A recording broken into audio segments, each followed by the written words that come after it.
हाँ जी, मेरे प्यारे प्यारे दोस्तों, कैसे हैं आप सब। और उम्मीद करता हूं भाई कि आप लोग बिल्कुल अच्छे होंगे, बिल्कुल बिंदास होंगे। जहां पर भी होंगे आप लोग बिल्कुल स्वस्थ होंगे, मस्त होंगे और समय निकाल करके स्पोर्ट्स टॉक भी देख रहे होंगे। भाई लोगों, जो पहली बार जुड़े हैं, चैनल को जरूर सब्सक्राइब कर लीजिएगा, क्योंकि तमाम जो भी अपडेटेड इन्फॉर्मेशन आती है वो मैं आप लोगों के साथ में शेयर कर देता हूं। और वीडियो को भी जरूर लाइक कर लीजिएगा, लेकिन जो पहली बार जुड़े हैं प्लीज चैनल को सब्सक्राइब कर लीजिएगा। आज मैच है भारत का इंग्लैंड से, चौथा T20 मैच। और ये बहुत इंपॉर्टेंट मैच होगा, क्योंकि ब्रिस्टल में जो मुकाबला खेला जाएगा, इस मैच के बारे में जो एक बहुत बड़ी अपडेट, हैरान करने वाली अपडेट आई है, वो मैं आपको बता दूंगा। किस तरीके की पिच होने वाली है, किस तरीके का वेदर होने वाला है, किस तरीके का मैदान होने वाला है, और भारतीय टीम के लिए क्या कुछ अच्छी खबर भी है ब्रिस्टल से, या सब कुछ बुरा ही है। और इंग्लैंड के प्लेयर ने भारत को 2 मैच हराने के बाद में ऐसे लगता है जैसे कि जग जीत लिया हो, इतने घमंडी हो चुके। क्या बयान आया है वो भी मैं आपको बताऊंगा, और गौतम गंभीर का एक और हैरान करने वाला बयान, वो भी मैं आपको बताऊंगा। लेकिन सबसे पहले मैं शुरुआत कर लेता हूं, क्योंकि बहुत सारे लोगों के मन में सवाल है, जो मैंने लिखा भी है, कि श्रेयस अय्यर की कप्तानी खतरे में। इसको लेकर के देखिए, भारतीय टीम का कप्तान श्रेयस अय्यर को बनाया गया, सब खुश थे, क्योंकि चलो ठीक है भाई, श्रेयस अय्यर ने केकेआर की टीम को चैंपियन बनाया। उस समय गौतम गंभीर भी मेंटोर थे केकेआर के। फिर श्रेयस अय्यर ने रिकी पॉन्टिंग के साथ मिलकर के 2025 में काम किया, पंजाब की टीम को फाइनल तक लेकर के गए, आरसीबी ने उनको फाइनल में हरा दिया। लेकिन श्रेयस अय्यर की कप्तानी खतरे में है, और यह बात बिल्कुल जेन्युइन है। क्यों, अब सुन लीजिए आप लोग। इस तरीके की खबरें आ रही हैं और इस तरीके की बातें अब हर जगह फैल चुकी है, कि अगर अय्यर की कप्तानी में, क्योंकि इंग्लैंड का तो सीरीज अब गया, ज्यादा से ज्यादा आप दोनों मैच जीत करके ड्रॉ करा सकते हैं, लेकिन अगर अय्यर की कप्तानी में आप इंग्लैंड भी हार जाते हैं, तो आप सोचिए कि बैक टू बैक कंसेक्यूटिव, यानी कि 2 सीरीज आप हारेंगे, आयरलैंड के खिलाफ में, जो छोटी टीम है बाय द वे, और इंग्लैंड के खिलाफ में। और आपको क्या पता है कि आखिरी दफा भारतीय टीम T20 फॉर्मेट में कंसेक्यूटिव 2 सीरीज कब हारी है, लगातार 2 सीरीज कब हारी है? 2018-19 में हारी है, यानी कि आज हम 2026 में हैं। 8 साल पहले ऐसा हुआ है, जब भारतीय टीम T20 इंटरनेशनल फॉर्मेट में लगातार 2 सीरीज हारी। और हम उसके we are on the verge of that, मतलब कि हम ऐसे रिकॉर्ड को बनाने जा रहे हैं जो कि कभी हम चाहते नहीं, कभी भी हो। श्रेयस अय्यर की कप्तानी में जब हम आयरलैंड के खिलाफ में हारे, लगा चलो ठीक है यार, बुरा लगा, हार गए, कोई बात नहीं है, we will come back strongly, England को हम दिखाएंगे। इंग्लैंड ने हमें 2-0 से पीछे कर दिया। और इसीलिए मैंने पहले कहा कि आज अगर हम हारेंगे, तो कंसेक्यूटिवली दोनों सीरीज हम हारेंगे, जो कि 2018 में हम आखिरी बार हारे थे। उसके बाद सिर्फ भारतीय टीम का बोलबाला रहा था। दूसरी बात यह है कि श्रेयस अय्यर की कप्तानी में, तो हम और आप इस समय चर्चा कर रहे हैं, मैं उनको क्रिटिसाइज नहीं कर रहा हूं, लेकिन जो रियलिटी है वो बता रहा हूं। श्रेयस अय्यर की कप्तानी में भारतीय टीम ने अब तक 5 मैच खेले हैं, 4 में हमें हार मिला है, 1 मैच का नो रिजल्ट रहा इंग्लैंड के खिलाफ पहले T20 मैच में। लेकिन कुल मिलाकर के श्रेयस अय्यर ने जो अब तक 11 मैचेस की, पिछले 11 मैचेस में जो कप्तानी की है, इंक्लूडिंग आपके आईपीएल मैच, आप सोचिए जरा ध्यान से, पिछले 11 मैचेस में जो श्रेयस अय्यर ने कप्तानी की है आईपीएल एंड इंडियन टीम, उसमें 10 मैच में टीम को हार का सामना करना पड़ा। दिस इज शॉकिंग भाई, दिस इज शॉकिंग। मैं फिर से कह रहा हूं कि अय्यर के खिलाफ नहीं, बल्कि मैंने भी कहा था कि श्रेयस अय्यर बढ़िया चॉइस है कप्तान के तौर पर, लेकिन अय्यर इज इन प्रेशर, इसमें कोई शक नहीं है। अय्यर के ऊपर में प्रेशर है, दबाव में है वो। पिछले 11 मैच में जो कप्तानी की है श्रेयस अय्यर ने, जिसमें आईपीएल भी इंक्लूड है, उसमें से 10 मैच में टीम हारी है, पंजाब की भी और भारतीय टीम भी। यह श्रेयस अय्यर का आंकड़ा है हाल फिलहाल में। और क्यों अय्यर की कप्तानी खतरे में है, मैं साफ तौर पर आपको बताना चाहता हूं कि अगर, क्योंकि अब इंग्लैंड दौरे को तो सब भूल ही चुके हैं, आई मीन चयनकर्ताओं को पता है कि ज्यादा से ज्यादा ड्रॉ करेंगे, जीतेंगे तो नहीं।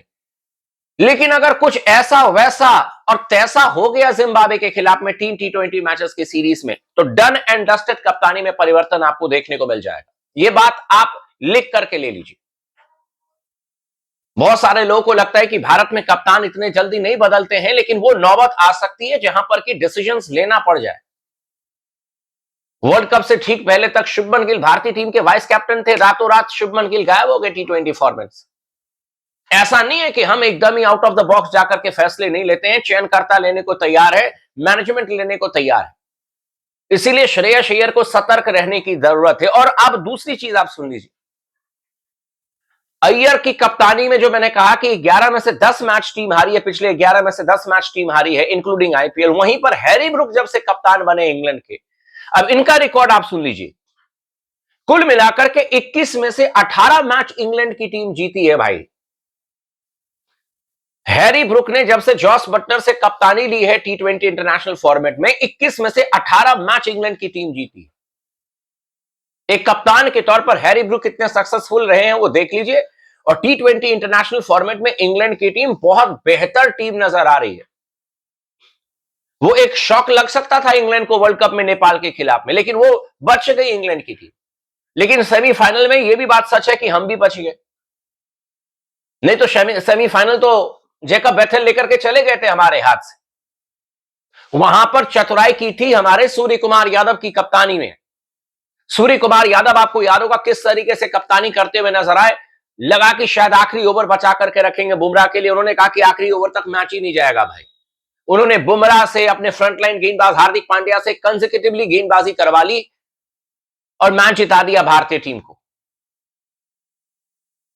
मैं ये नहीं कह रहा हूं कि श्रेयस अय्यर जो है वो खराब कप्तान हो गए रातों रात, लेकिन आंकड़े उनके पक्ष में इस समय नहीं है। और इसीलिए जिम्बाब्वे के खिलाफ में जो गेंदबाजी लाइनअप हमारी है वो बहुत कमजोर गेंदबाजी लाइनअप है। वहां पर भी आपको बेस्ट परफॉर्मेंस देना होगा, अदरवाइज जिम्बाब्वे की टीम भी ऐसी तैसी कर सकती है। और उन्होंने वर्ल्ड कप में ऑस्ट्रेलिया को भी हराया हुआ है। बाकी मैं आपको बता दूं गौतम गंभीर का एक स्टेटमेंट, उन्होंने कहा है कि जब आप हाई रिस्क हाई रिवॉर्ड वाला क्रिकेट खेलते हैं तो कई बार इस तरीके की गलतियां हो जाती है, आप कम स्कोर पर आउट हो जाते हैं, लेकिन हम अपने बल्लेबाजों को नहीं रोकेंगे, वो हाई रिस्क हाई रिवॉर्ड जैसे क्रिकेट खेलते चले जाएंगे। वहीं पर जोफ्रा आर्चर ने काउंटर किया, उन्होंने कहा कि ये आईपीएल नहीं है भाई। जोफ्रा आर्चर ने तो यहां तक कह दिया था कि हमने 200 रन बनाए, 201 रन, हमें पता था कि भारतीय टीम रन नहीं चेस कर पाएगी, हम वी वर कॉन्फिडेंट इनफ कि हम मैच जीत जाएंगे। दूसरे मैच की मैं बात कर रहा हूं। इधर गौतम गंभीर का कहना है कि हाई रिस्क हाई रिवॉर्ड हमने अब तक क्रिकेट खेला और यही कंटिन्यू करेंगे, हम किसी पर लगाम नहीं लगाएंगे। कंडीशन को देख करके, पिच को देख करके आपको कई बार चीजें बदलनी होती है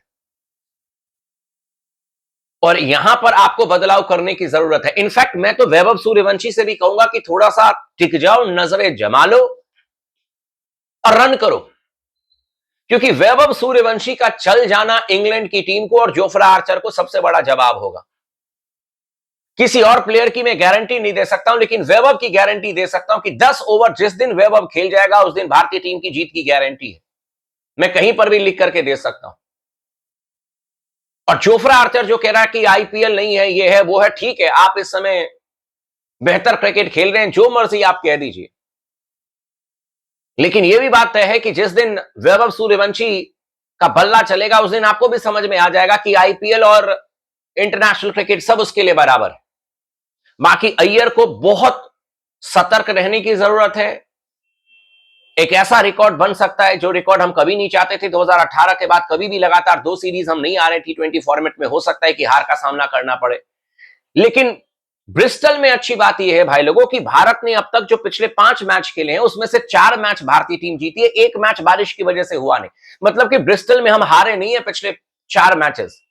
तो ये एक पॉजिटिव चीज है और इसी पॉजिटिव को आगे लेकर के चलेंगे और पंजा लगाने की कोशिश करेंगे। बाकी आप लोग का क्या कहना है आप हमें कमेंट करके जरूर बताइएगा।